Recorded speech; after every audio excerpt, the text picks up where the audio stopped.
Hi, how's it going? My name is Adrian Un, CEO of Skybridge International. Thanks for tuning in to propertyinsight.com.my. Well, actually, it's not the first property. Actually, the first and second property that I bought pretty much the same time.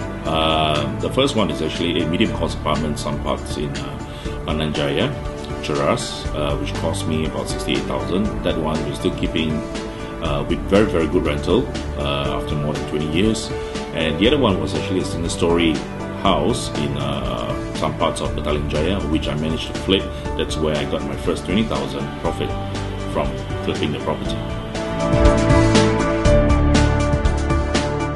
My last property purchase, which was quite recently, is actually Banyan Tree Pavilion near Bukit Bintang.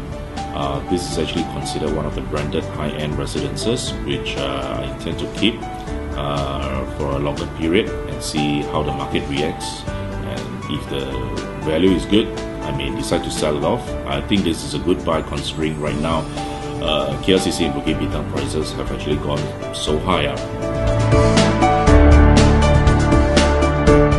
I think my message to young investors is always to be prudent.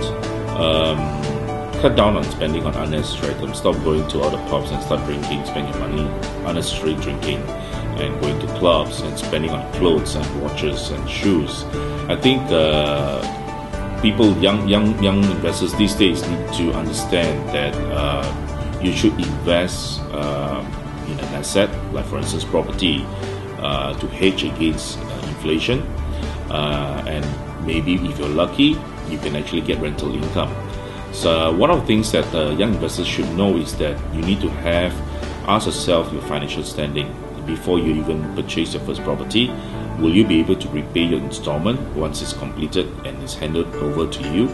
Or are you simply relying on rental income to pay for your installments? So you have to actually take note of that. And do not go on a buying spree and accumulate too many properties within a short frame of time, even though you think that potentially you can afford it, because you never know whether the market will be, there'll be a contraction or there'll be a downside of it as far as property industry is concerned. So be very careful, yeah.